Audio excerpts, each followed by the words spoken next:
ಇಲ್ಲಿನ ಗ್ರಾಮಸ್ಥರ ಸಹನೆಯ ಕಟ್ಟೆಯೊಡ್ತಿದೆ. ಅಕ್ರಮವಾಗಿ ಗಣಿಗಾರಿಕೆ ನಡೆಸಲು ಜಿಲ್ಲಾಡಳಿತವೇ ಅವಕಾಶ ಮಾಡಿಕೊಟ್ಟಿದೆಯೇ ಎನ್ನುವ ಪ್ರಶ್ನೆ ಇಲ್ಲಿನ ಗ್ರಾಮಸ್ಥರದ್ದು. ಉಡುಪಿ ಜಿಲ್ಲಾಡಳಿತದ ಏಕಪಕ್ಷೀಯ ನಿರ್ಧಾರದ ವಿರುದ್ಧ ಕೃಷಿಕರು ಹಿಡಿಶಾಪ ಹಾಕ್ತಾ ಇದ್ದಾರೆ. ಅಷ್ಟಕ್ಕೂ ಏನಿದು ಸಮಸ್ಯೆ ಅಂತೀರಾ? ಬನ್ನಿ ಈ ವರದಿ ನೋಡಿ. ಉಡುಪಿ ಜಿಲ್ಲೆಯಲ್ಲಿ ಕಲ್ಲು ಮಣ್ಣು ಮರಳಿನದೇ ಸಮಸ್ಯೆ. ಅಕ್ರಮ ಗಣಿಗಾರಿಕೆಯನ್ನು ತಡೆಗಟ್ಟುವುದೇ ಜಿಲ್ಲಾಡಳಿತಕ್ಕೆ ದೊಡ್ಡ ತಲೆನೋವು. ಪೊಲೀಸ್ ಇಲಾಖೆ ಚೆಕ್ ಪೋಸ್ಟ್ ಸಹಿತ ಹಲವು ಕ್ರಮ ಕೈಗೊಂಡರೂ ಕೂಡ ಅಕ್ರಮ ತಡೆಗಟ್ಟಲು ಸಾಧ್ಯವಾಗಿಲ್ಲ. ಈ ನಡುವೆ ಅಕ್ರಮವನ್ನ ಸಕ್ರಮಗೊಳಿಸುವ ನಿಟ್ಟಿನಲ್ಲಿ ಜಿಲ್ಲಾಡಳಿತ ಸಾಂಪ್ರದಾಯಿಕ ಮರಳು ತೆಗೆಯಲು ಅವಕಾಶ ಮಾಡಿಕೊಟ್ಟಿದೆ. ಆಯಕಟ್ಟಿನ ಸ್ಥಳಗಳಲ್ಲಿ 10ಕ್ಕೂ ಅಧಿಕ ಸ್ಟ್ಯಾಂಡ್ ಯಾರ್ಡ್ಗಳನ್ನು ನಿರ್ಮಿಸಿದೆ. ಆದರೆ ಸಾಧಕ ಬಾಧಕಗಳನ್ನು ಪರಿಗಣಿಸಿ ಪರವಾನಗಿ ಕೊಡುವಲ್ಲಿ ಜಿಲ್ಲಾಡಳಿತ ಎಡವಿದೆ. ನದಿ ಪಾತ್ರದ ಜನರನ್ನ ಗಣನೆಗೆ ತೆಗೆದುಕೊಳ್ಳದೆ ಅಧಿಕಾರಿಗಳು ಲಾಬಿಗೆ ಮಣಿದು ಮರಳುಗಾರಿಕೆ ದಂಧೆ ಮಾಡಲು ಅವಕಾಶ ಮಾಡಿಕೊಟ್ಟಿದ್ದಾರೆ ಅನ್ನೋದು ಸ್ಥಳೀಯರ ಆರೋಪ. ಜಿಲ್ಲಾಡಳಿತ ಪರ್ಮಿಷನ್ ಕೊಟ್ಟಿದೆ ಅಂತ ಹೇಳಿ ಇವರು ಹೇಳ್ತಾ ಇರುವಂಥದ್ದು.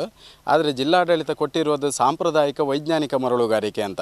ಸಾಂಪ್ರದಾಯಿಕ ಮತ್ತು ವೈಜ್ಞಾನಿಕ ಮರಳುಗಾರಿಕೆ ನಡೀತಿದೆ ಅನ್ನೋದು ನೀವೇ ಪರಿಶೀಲನೆ ಮಾಡಿ. ಇಲ್ಲಿ ಸಂಬಂಧಪಟ್ಟ ಹಾಗೆ ಇಲಾಖೆಗಳಿಗೆ ಬರೋಕೆ ಹೇಳಿದ್ರು ಬಂದು ನೋಡ್ತಾ ಇಲ್ಲ ಯಾಕೆ? ಈಗ ಒಂದು ಹೊಳೆಗೆ ಇರುವಂಥ ಮೆಟ್ರಿಕ್ ಟನ್ ಎಷ್ಟು? ಇವರು 1,13,000 ಮೆಟ್ರಿಕ್ ಟನ್ ಕೊಟ್ಟಿದ್ದಾರೆ. ಆಮೇಲೆ 18,000 KRDಯಲ್ಲಿ ಕೊಟ್ಟಿದ್ದಾರೆ. ಇನ್ನೊಂದು 13,000 ಕೊಟ್ಟಿದ್ದಾರೆ. ಹಾಗಾದರೆ ಈ ಒಂದು ಚಿಕ್ಕ ಹೊಳೆ 1,400 ಮೀಟ್ರ್ ಇರುವಂಥ ಹೊಳೆಗೆ 1.5 ಲಕ್ಷ ಮೆಟ್ರಿಕ್ ಟನ್ ಇವರು ಮರಳುಗಾರಿಕೆ ಕೊಟ್ಟಿದ್ದಾರೆ. ಹಾಗಾದರೆ ಊರು ಇಡೀ ಕೊಚ್ಚಿ ಹೋಗೋದಾ? ಒಂದು ಊರಿನ ಕೃಷಿಕರ ಜೀವನನೇ ಅಸ್ತವ್ಯಸ್ತ ಮಾಡುವಂಥದ್ದು ಜಿಲ್ಲಾಡಳಿತ ಕ್ರಮ ತಗೊಳ್ಳೋದಾ? ಹಾಗಾದರೆ ಸಾರ್ವಜನಿಕರ ಜೀವನಕ್ಕೆ ಬೆಲೆ ಇಲ್ವಾ? ಈಗ ಮುಂದೇನಾದರೂ ಇದರಿಂದ ಅನಾಹುತ ಆದರೆ ಕೃತಕ ರಸ್ತೆ ನಿರ್ಮಾಣ ಮಾಡಿದ್ದಾರೆ. ಇಲ್ಲಿನಿಂದ ನೀರಿನ ಪಥಸಂಚಲನ ಬದಲಾಗುತ್ತೆ. ಇನ್ನೊಂದು ಊರು ಕೊಚ್ಚಿ ಹೋಗುತ್ತೆ. ಅಲ್ಲಿ 25 ಗ್ರಾಮಸ್ಥರ ಮನೆ ಇದೆ, 25 ಮನೆಗಳಿದೆ. ಅಲ್ಲಿನ ಜನರಿಗೆ ವ್ಯವಸ್ಥೆ ಏನು? ಮಳೆಗಾಲದಲ್ಲಿ ಈ ನೀರಿನಿಂದ ತುಂಬಿರುವಂಥ ಊರಿಗೆ ಒಂದು ಇಲಾಖಾ ಅಧಿಕಾರಿಗಳು ಬರುವುದಿಲ್ಲ. ಹಾಗಾದರೆ ಮಳೆಗಾಲದಲ್ಲಿ ಇಲ್ಲದೆ ಇರುವ ಜೀವನ ಮರಳುಗಾರಿಕೆ ಕಂಡ್ರು ಕೂಡ ಹೆಚ್ಚುಕೊಳ್ತಾ ಜಿಲ್ಲಾಡಳಿತ. ಇದನ್ನೆಲ್ಲ ಸಂಬಂಧಪಟ್ಟ ಇಲಾಖೆ ತಿಳಿಸಿ. ಈಗ ಮಾನ್ಯ ಸಚಿವರು ಮತ್ತು ಸಂಸದರು ಮತ್ತು ನಮಗೆ ಶಾಸಕರು ಹೇಳಿದ್ದಾರೆ ಇದರ ಬಗ್ಗೆ ಸಂಪೂರ್ಣ ನಾವು ಇದನ್ನು ಮಾಡ್ತೀವಿ ಅಂತ ಹೇಳಿ.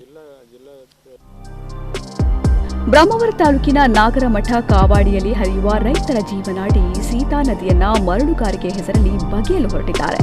ಸರಿಯಾಗಿ ಸ್ಥಳ ಪರಿಶೀಲಿಸದೆ 1,00,000ಕ್ಕೂ ಅಧಿಕ ಮೆಟ್ರಿಕ್ ಟನ್ ಮರಳು ಸಾಗಿಸಲು ಅವಕಾಶ ಮಾಡಿಕೊಟ್ಟಿದೆ. ನಿರಂತರವಾಗಿ ಮರಳು ತೆಗೆದರೆ ಉಪ್ಪು ನೀರಿನ ಸಮಸ್ಯೆ ಎದುರಾಗುತ್ತದೆ. ನದಿಯ ಇಕ್ಕೆಲೆಗಳಲ್ಲಿರುವ ಕೃಷಿ ಭೂಮಿ ನದಿಗೆ ಆಹುತಿಯಾಗುತ್ತದೆ. ಅಲ್ಲದೆ ಇಕ್ಕಟ್ಟಾದ ರಸ್ತೆಯ ಮೂಲಕ ಮರಳುಗಾಡಿ ಎಕ್ಕಿಲ್ಲದೆ ಚಲಿಸಿದರೆ ಮತ್ತಷ್ಟು ಸಮಸ್ಯೆ ಕಟ್ಟಿಟ್ಟ ಬುತ್ತಿ ಅನ್ನೋದು ಸ್ಥಳೀಯ ರೈತರ ಆತಂಕ. ನಮಗೆ ಈ ಥರ ಹೊಯ್ಗೆ ಎಲ್ಲ ತೆಗೆದ್ರೆ ನಮಗೆ ಮೀನುಗಾರಿಕೆಗೆ ಸಮಸ್ಯೆ ಆಗ್ತದೆ ಸರ್. ಮತ್ತು ನಾವು ಅದನ್ನು ಮರವಾಯಿ ಎಲ್ಲ ಹೆಕ್ಕಿ ತೆಗಿತಾ ಇದ್ವಿ. ಅದಕ್ಕೆ ಆಳ ಆದರೆ ತೆಗಿಲಿಕ್ಕಾಗೋದಿಲ್ಲ. ಮತ್ತು ನೀರು ಉಪ್ಪಾಗ್ತದೆ. ಹಾಗೆ ಇಲ್ಲೊಂದು ಗೌರ್ಮೆಂಟ್ ಬಾವಿ ಉಂಟು. ಅದು ಹೀಗೆ ಹೊಯ್ಗೆ ತೆಗೆದ್ರೆ ಅದು ಬಾವಿ ಸಹ ಕುಸ್ತು ಹೋಗ್ತದೆ. ಮತ್ತು ಟಿಪ್ಪರ್ಗಳಲ್ಲೆಲ್ಲ ಹೊಯ್ಗೆ ತಗೊಂಡು ಹೋಗ್ತಾ ಇದ್ದರೆ ರೋಡಲ್ಲೆಲ್ಲ ನಮಗೆ ಗಾಡಿ ಬರಲಿಕ್ಕಾಗೋದಿಲ್ಲ. ಮಕ್ಕಳಿಗೆ ಬಸ್ ಬರೋದಿಲ್ಲ. ಒಂದು 3-4 ಶಾಲೆದು ಬಸ್ ಬರ್ತದೆ. ಹಾಗೆ ನಾವು ಮಕ್ಕಳನ್ನು ಸಹ ನಡೆದು ಶಾಲೆಗೆ ಕಳಿಸ್ತೇವೆ. ಒಂದು 20 ನಿಮಿಷ ದಾರಿ ನಡ್ಕೊಂಡು ಹೋಗ್ಲಿಕ್ಕೆ ಉಂಟು. ಅಲ್ಲಿಗೆ ನಡ್ಕೊಂಡು ಹೋಗೋದಾದರೆ ಇಲ್ಲಿ ಭಯಗಳೆಲ್ಲ ತುಂಬ ಇರೋದ್ರಿಂದ ನಮ್ಗೆ ಕಳಿಸ್ಲಿಕ್ಕೂ ಸಹ ಹೆದರಿಕೆ ಆಗ್ತಾ ಉಂಟು. ನಮಗೆ ತುಂಬಾ ಸಮಸ್ಯೆ ಆಗ್ತಾ ಉಂಟು ಸರ್. ಅವೈಜ್ಞಾನಿಕವಾಗಿ ಕೊಟ್ಟಿರುವ ಪರವಾನಗಿಯನ್ನ ಜಿಲ್ಲಾಡಳಿತ ಮತ್ತೆ ಪುನರ್ ಪರಿಶೀಲಿಸಬೇಕು. ಮರಳು ತೆಗೆದರೆ ಕೃಷಿ ಭೂಮಿಗಳು ನದಿಯ ಪಾಲಾಗುವ ಆತಂಕ. ಊರಿನ ಸಾಧಕ ಬಾಧಕ ಅರಿತು ವೈಜ್ಞಾನಿಕವಾಗಿ ಪರವಾನಗಿ ಕೊಡಬೇಕಿತ್ತೆಂಬ ಅಭಿಪ್ರಾಯ ಸ್ಥಳೀಯರ ಅಭಿಪ್ರಾಯ. ಊರಿನ ಸಾಧಕ ಬಾಧಕ ಅರಿತು ವೈಜ್ಞಾನಿಕವಾಗಿ ಪರವಾನಗಿ ಕೊಡಬೇಕಿತ್ತು ಎಂಬುದು ಸ್ಥಳೀಯ ಅಭಿಪ್ರಾಯ.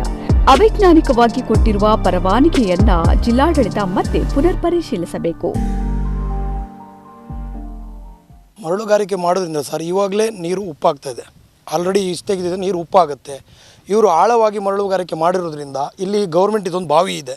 ಇದು 10 ಹಳ್ಳಿಗೆ ನೀರು ಹೋಗುತ್ತೆ. ಆ ನೀರು ಸಂಪೂರ್ಣವಾಗಿ ಉಪ್ಪಾಗುತ್ತೆ. ಅದ್ರ ಜೊತೆಗೆ ನಮ್ಮಲ್ಲಿರೋ ಪ್ರತಿ ಮನೆಗಳಲ್ಲೂ ಬಾವಿ ಇದೆ. ನಮಗೆ ಈಗ ಶುದ್ಧ ನೀರು ಸಿಗ್ತಾ ಇದೆ. ಯಾಕಂತಂದರೆ ಮರಳಿರೋದ್ರಿಂದ ಶುದ್ಧ ನೀರು ಸಿಗ್ತಾ ಇದೆ. ಇಲ್ಲಿ ಮರಳುಗಾರಿಕೆ ಮಾಡಿರೋದ್ರಿಂದ ಏನಾಗುತ್ತೆ ಅಂದರೆ ಮರಳಿರೋದಿಲ್ಲ, ಖಾಲಿ ಕೆಸರಿರುತ್ತೆ. ಅದರಿಂದ ನಮ್ಮ ಬಾವಿ ನೀರುಗಳೆಲ್ಲ ಉಪ್ಪಾಗೋ ಸಾಧ್ಯತೆಗಳುಂಟು.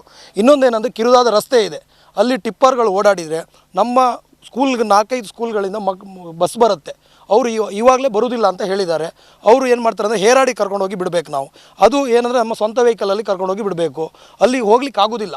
ಅದೊಂದು ಸಮಸ್ಯೆ. ಇನ್ನೊಂದು ಏನಂತಂದರೆ ಇಲ್ಲಿ ಭೂಮಿಗಳು ನಮ್ಮದು ಕೃಷಿ ಭೂಮಿಗಳು ಆಲ್ರೆಡಿ ಹಡು ಬಿದ್ಕೊಂಡಿದೆ. ಏನಕ್ಕಂತ ಹೇಳಿದ್ರೆ ಇದು ಕುಡಿಯೋ ನೀರು ಯೋಜನೆಗೆ ಕೊಟ್ಟಿರೋದ್ರಿಂದ ಈ ಹೊಳೆನ ಬಿಟ್ಟಿರೋದ್ರಿಂದ ಶುದ್ಧ ನೀರು 10 ಹಳ್ಳಿಗೆ ಹೋಗೋ ಉದ್ದೇಶದಿಂದ ನಮ್ಮ ಕೃಷಿ ಭೂಮಿಗಳನ್ನು ನಾವು ಹಾಗೆ ಬಿಟ್ಕೊಂಡು ಕಾಯ್ತಿದ್ವಿ, ಯಾಕಂದರೆ 10 ಹಳ್ಳಿಗೆ ಒಳ್ಳೆ ಉಪಯೋಗ ಆಗುತ್ತೆ ಅಂತ. ಇವರು ಏಕಾಏಕಿ ಬಂದು ಮರಳುಗಾರಿಕೆ ಕೊಟ್ಟು ಇದನ್ನು ಹಾಳು ಮಾಡಿದರೆ ಮುಂದೆ ನಾವು ತುಂಬ ಪರಿಣಾಮ ಅನುಭವಿಸೋಕ್ಕಾಗುತ್ತೆ. ಇದಕ್ಕಾಗಿ ನಾವು ಜಿಲ್ಲಾಡಳಿತಕ್ಕೆ ಏನು ಹೇಳೋದಂದರೆ, ಇದು ಸಂಪೂರ್ಣವಾಗಿ ಇಲ್ಲಿ ಬಂದು ವೀಕ್ಷಣೆ ಮಾಡಿ ನಮಗೊಂದು ಒಳ್ಳೆ ನ್ಯಾಯ ಕೊಡಬೇಕಂತ ನಾವು ಪ್ರತಿ ಇಲಾಖೆಯವರಿಗೆ ಹೇಳಿದ್ದೀವಿ, ಅಧಿಕಾರಿ ವರ್ಗದವರಿಗೆ ಹೇಳಿದ್ದೀವಿ, ಸಂಸದರಿಗೂ ಹೇಳಿದ್ದೀವಿ, ಶಾಸಕರಿಗೂ ಹೇಳಿದ್ದೀವಿ. ಇದು ದಯವಿಟ್ಟು ನಿಲ್ಲಬೇಕು. ಇದು ನಿಲ್ಲೋರ ತನಕ ನಮ್ಮ ಹೋರಾಟ ನಿಲ್ಲಿಸೋದಿಲ್ಲ. ಈಗಾಗಲೇ ಅಪಾಯದ ಪರಿಸ್ಥಿತಿಯಲ್ಲಿರುವ ನದಿ ಪರಿಸರದಲ್ಲಿರುವ 100 ಎಕರೆ ಕೃಷಿ ಭೂಮಿಯನ್ನ ಉಳಿಸುವುದರ ಜೊತೆಗೆ ಸ್ಥಳೀಯ ನಿವಾಸಿಗಳು ನೆಮ್ಮದಿಯಿಂದ ಬದುಕುವಂತಾಗಬೇಕು ಎಂಬುದು ಗ್ರಾಮಸ್ಥರ ಆಗ್ರಹ. ಪ್ರಮೋದ್ ಸುವರ್ಣ ಕಟಪಾಡಿ, ನಮ್ಮ ಕುಡ್ಲ 24/7 ಉಡುಪಿ.